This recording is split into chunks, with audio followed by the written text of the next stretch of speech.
Là, écoutez Twitch, je vous explique ce qui va se passer. Je vais pas vous parler Twitch. Je peux vous lire vos messages, poser des questions. Je vais juste répondre à vos questions. Là, par rapport à une game genre pédagogique, Zarma, en gros, j'explique tout ce que je fais et comment smurf une game. Et normalement, ça va faire un contenu qui peut être sympa. Donc, je bois un petit coup d'eau. Je me nettoie la bouche. Je sais pas boire. OMG, salut YouTube. On est en duo avec Stray, Unranked to Master. Nous sommes actuellement en 2-0. On est en game de placement Gold de 1,50 LP. Et là, on part pour une game pédagogique. En gros, qu'est-ce que j'entends par game pédagogique? C'est qu'en gros, je vais vraiment expliquer tout ce que je fais. Et je vais vraiment la tryhard, la jouer clean la game. Pour vous montrer comment gagner en platine. Parce que là, du coup, les lots de la game, c'est platine, en gros.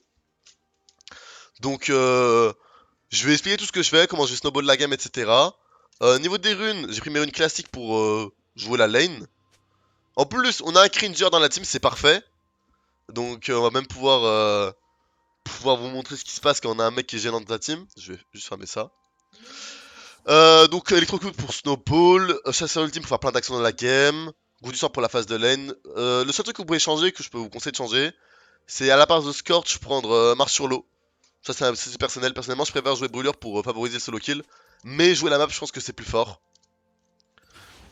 Du coup, en face il n'y a pas d'exhaust, donc c'est une bonne game pour Kennen, parce que c'est vraiment un truc qui est très important. Le reste de la team, le reste de leur compo, bah moi je suis bien contre Ikarim, je suis bien contre Talia en face de lane seulement, après ça sera plus compliqué parce qu'elle aura gel éternel, son E, son Z, etc. Zeri c'est un peu relou, Rakan c'est bien parce qu'en fait il va forcer une engage que moi je peux anticiper. Du coup pour Talia, comment est-ce que je vais jouer? C'est un mage qui est très squishy dans la game, vous voyez elle a 18 d'armure, d'où la raison pour laquelle je joue l'âme de Doran. Parce que le E donne un stéroïde d'attaque speed. Le maître Splinter est pas roi. Et tu mets beaucoup d'autres attaques avec Kennen en early tout simplement. Vous voyez là, je l'ai vachement out-trade. Et là, nous là, je mets ma première époque. Et là, all-in sur la transi level 2. Ok, j'ai pas la range, c'est pas grave. Elle avait un peu reculé, mais j'ai pas fait gaffe. J'aurais pas dû faire ça comme ça. Mais c'est fine. Là, je peux la tuer sur un flash-in par exemple. Hein. J'ai raté mon flash. J'ai très mal joué.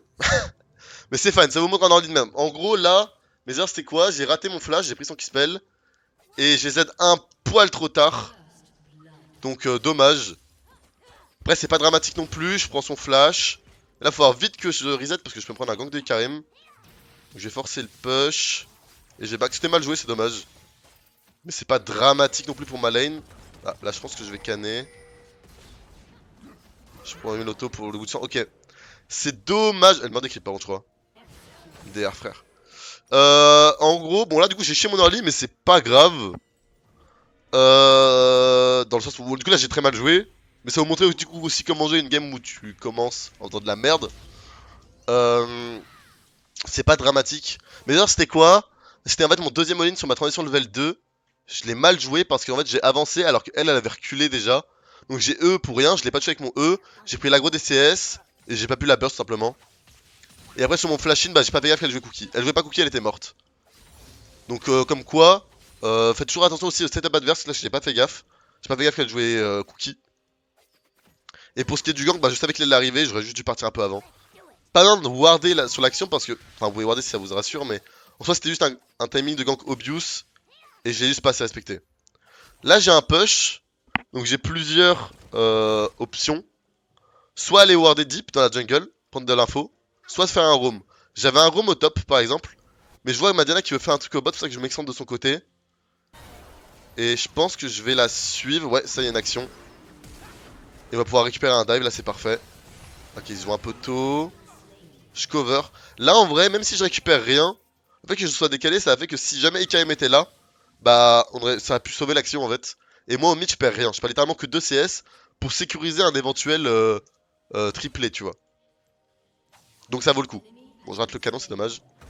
J'ai l'XP donc c'est fine. Donc là je vais jouer sur le bounce, je vais laisser la Talia push. Parce que c'est un timing où là, la team adverse a la tempo et pas nous. Ça veut dire quoi? Ça veut dire qu'en gros, bah top, bah Stray est mort donc il est pas là. Bot, ils ont reset, donc en bot, Rakan va avoir la prio. Ikarim a la prio aussi en jungle parce qu'il a pas de camp à cycler parce qu'il vient de les faire. Parce qu'on voit qu'il a un camp de plus. Donc en fait, j'ai aucun intérêt à jouer agressif sur ce timing là. Parce que je risque juste en fait de m'exposer à un gank et de mourir. Donc là, bah du coup je vais juste jouer safe. Le temps de récupérer mon Ignite et je pense que je trouverai un solo kill sur mon niveau 6. Parce qu'elle aura pas de flash encore, quoi qu'elle a joué inspiration. Non, elle aura pas encore récupéré son flash. Et bah j'ai mal pris mes CS. Donc je vais essayer de la tuer sur la transi level 6 parce qu'elle aura pas encore son flash. Et j'aurai le. Je pense que j'aurai les dégâts pour la tuer. En fonction de comment elle se place. Le mieux c'est ça que j'arrive à trouver un petit burst avant. Mais là faut pas que je joue agressif maintenant. Parce que comme j'ai dit là, ils ont la prio bot. On n'a pas d'infos sur les Karim. Faut que je respecte. D'ailleurs faut même que je SS. C'est potentiellement Tala qui décale. Donc là c'est vraiment pas que je E. Au cas où je me prends un gank. C'est possible. Ou alors je peux utiliser mon E pour push vite et me barrer. Et là comme ça, bah vu qu'elle vient de reset, je mate son reset et je m'achète aussi des gold. On voit qu'elle freeze pas donc c'est parfait, je perds rien. Après elle a pas de E, pas de Z, je peux faire un all-in. Je peux tenter un action aussi. Ok, mon E a touché, elle est morte. J'ai cancellé mon auto, c'est pas hyper clean.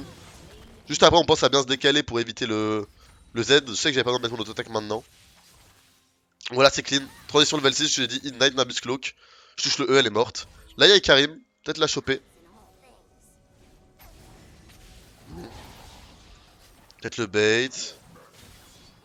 Pourquoi est-ce que je m'avance? C'est parce que bah, ma Diana fait le Drake. Donc en fait, j'ai pas droit de reset maintenant.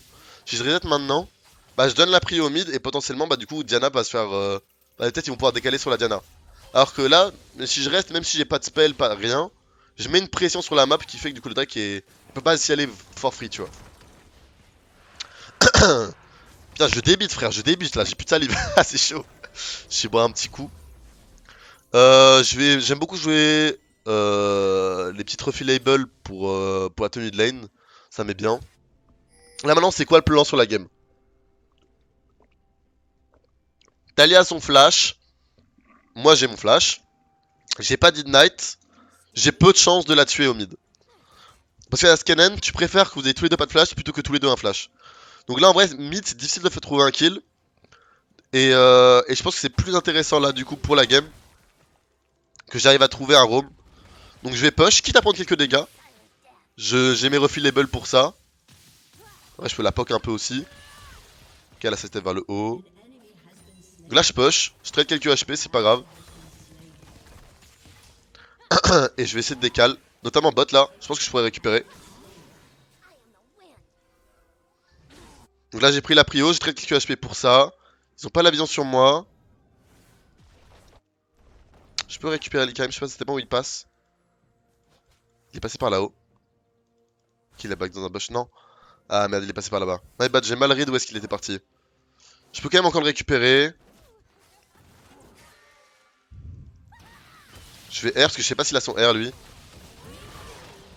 Je R parce que je sais pas s'il a son R. Si je savais qu'il avait pas son R, j'aurais pas R. Mais vu que j'avais pas l'info, je peux me douter qu'il l'ait pas, mais c'est un peu flippy. Et pourquoi est-ce que je flash in pas? Parce que là, si je flash in, ok, je peux me mettre Talia en range, mais je la tue pas, j'ai pas les dégâts. Donc là, pas d'infos sur Akan, donc dans l'idée, j'ai pas trop envie de jouer agressif. Bon, après, si j'ai un trade free, je le prends quand même. Hein. Mais dans l'idée, là, c'est pas un moment où je veux jouer très agressif parce que je sais pas où Akan. Et il peut être potentiellement en mid. Donc tu roam en fonction des sims, s'il n'y a pas de flash sur nos ballons, tu roam quand même. Ça dépend, c'est un choix en fait. Bah, je peux le tuer assez facilement. Il peut y avoir Akan au mid. Ou là, ce qui était important, c'était juste d'attendre qu'elle casse le W pour flash. Là, je repasse par le haut, surtout pas dans la jungle, parce qu'il peut y avoir Karim. La wave est très bien. En fait, tu roam en fonction de plein de facteurs différents. Et en fait, c'est des choix à faire. Et c'est juste à toi de calibrer, entre guillemets, quel est le meilleur choix entre bot, mid ou top. En fait, là, actuellement, juste, en gros, si elle a son flash et que bot l'a pas, ok, je peux peut-être tuer mid, même si elle a son flash, tu vois. Là, typiquement, elle avait son flash, j'ai réussi à la tuer. Mais juste bot, si ils ont pas de team, c'est plus facile de faire un kill là-bas. Et en plus de ça, ça met bien sa team. Et en règle générale, sur LoL, ce qui est important, c'est de te mettre bien toi. Mais c'est aussi, c'est encore mieux si tu te mets bien toi en mettant bien ta team. Genre, faire un kill au bot, ça met bien moi et ça met bien mon équipe. Je vais voir si je peux pas essayer d'aider Stray sur le coup. Bah écoute, il a vraiment pas besoin de moi. Il y a Tala qui lui décale dessus. Donc là, j'ai deux choix. Soit je peux la freeze pour lui faire perdre un maximum de CS. Soit je peux hard push et du coup faire une action au bot. Ou peut-être même le rejoindre.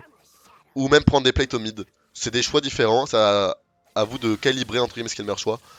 Le freeze me paraît pas très intéressant parce que un freeze ça fait quoi? Ça veut dire que moi je farm et mon vis-à-vis farm pas. Mais je prends rien d'autre comme avantage que de l'XP et des golds d'avance. Alors que si je push et que l'action dure longtemps, bah là elle perd quand même des creeps. Mais en plus de ça je prends des plates et en plus de ça je vais pouvoir prendre la prio pour aller bot. Ok, là il y a Ekam qui vient, je peux le one tap très vite. Bon, pas sous W évidemment. Là maintenant il a plus son W, je le tue. Là ça arrive très souvent que des junglers veulent récupérer des waves au mid. Sauf que les junglers sont souvent moins d'XP et ont moins de stuff. Ils n'ont pas de résistance là pour l'Ikarim. Donc c'est un free kill pour moi. Là maintenant je vais décaler bot. Parce que là la Talia va bientôt revenir. Donc j'aurai pas le temps de prendre une autre plate. Donc la tour a le bouclier anti-shield. Et en vrai un dive se peut se faire assez facilement. Je vais cut la sortie. Ok, oh, j'ai pas réussi à side step, my bad. Je peux encore le tuer, c'est pour ça que je vais chase. Là tu vois j'ai pas auto-attaque maintenant, je vais attendre avoir mon Q-spell. Hop là maintenant je auto-attaque. Pour sécuriser mon Q-spell, c'est très important. Là je vais reset, j'ai mon item. Et je vais récupérer la wave au mid. Le dive de tout à l'heure sur la telle-là était clean, mais il était pas si dur que ça à faire. Hein. Genre, après, évidemment, vous n'êtes pas obligé de faire tous les moves que je fais. Le but c'est juste de vous expliquer pourquoi est-ce que je l'ai fait et comment je l'ai fait. Mais là, tu vois, même en faisant 2 kills en moins sur la lane contre sur la Talia, mes roam au bot c'est facile. Pugnal le Karim qui overstay sur la lane c'est facile. Comment j'ai joué la lane, ça a vu que ça m'a fait prendre 36 d'avance. C'est pas des choses qui sont très compliquées en fait. Mais c'est important, c'est en fait quand vous jouez. Ouah, le silence, my bad. Ouais, j'ai raté tous mes CS. Ce qui est important quand vous jouez, c'est de vous poser des questions en fait et de réfléchir à ce que vous faites, quand et comment, tu vois.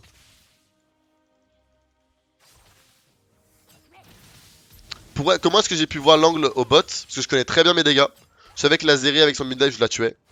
Qu'il y avait aussi Diana bot, donc en fait en queutant, on pouvait juste forcer un dive si jamais il voulait rester sous tour. Et si jamais il perdait dans le pire des cas la wave, on prenait la tour.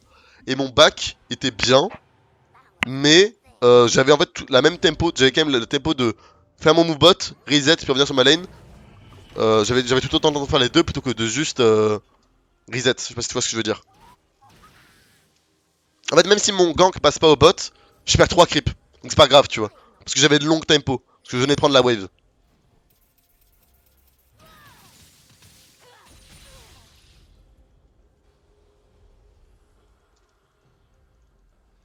Ok, mid il se passe un truc. Donc là, l'objectif. Donc là, maintenant, il y a un point qui va être important à prendre en compte. Tout à l'heure, déjà, je parlais des summoners adverses et des miens. Là, maintenant, c'est encore plus important. Maintenant, j'ai envie de jouer entre guillemets des duels quand j'ai pas mon flash. J'ai envie de jouer des teamfights quand j'ai mon flash. En gros.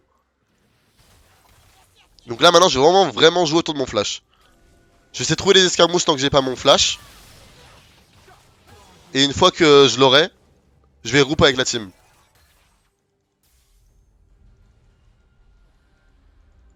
Ok, je voulais voir ça avec grid. On va pouvoir jouer la tour mid, juste prendre la wave bot avant. À quel moment sur ta minimap, quelle info est primordiale? Les infos primordiales, c'est les HP adverses et alliés. Et comment sont placés les waves. Genre là, tu vois, les bots, ils étaient tous les deux full life. La Zeri et le Rakan, tout à l'heure, j'aurais pas dive. Et j'ai dégalé pourquoi? Parce que j'ai vu que la wave était avancée pour préparer un dive, parce que ça avait un slow push. Et qu'ils étaient low en face. Là maintenant, je joue un peu avec le fog. Toute ma team est topside. Donc je vais essayer de prendre des waves et vite me cacher entre guillemets dans la jungle. Ou dans un bush. Pour pas que je puisse me faire catch par la team adverse. Parce que là actuellement je suis en sous-nombre. Donc là je peux one-tap la Talia, mais c'est beaucoup trop risqué. Là ok, je peux one-tap la Talia. Mais ce one-tap m'expose et me tuerait, tu vois. Et sauf que je vois un Kaggle, donc j'ai vraiment pas envie de mourir.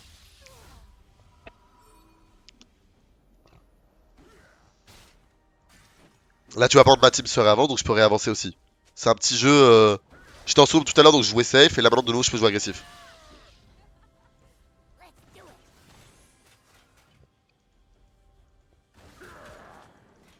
Là maintenant si je fais un flash in, ça peut débloquer la tour, donc ça peut être worse.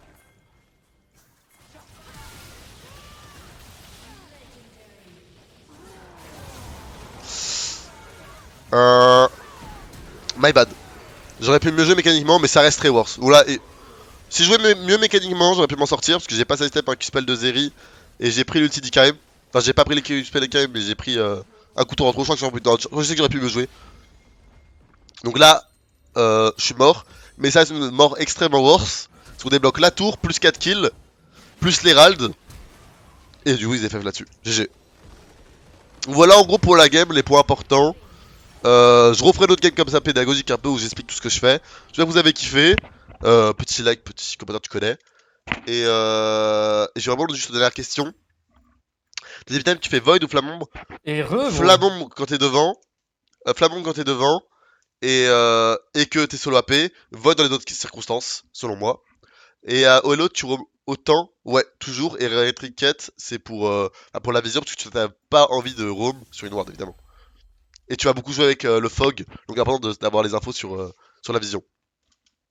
Voilà, écoutez les gars, j'espère que vous avez kiffé. Bisous et à la prochaine. Ok, Re, bro, c'était bien?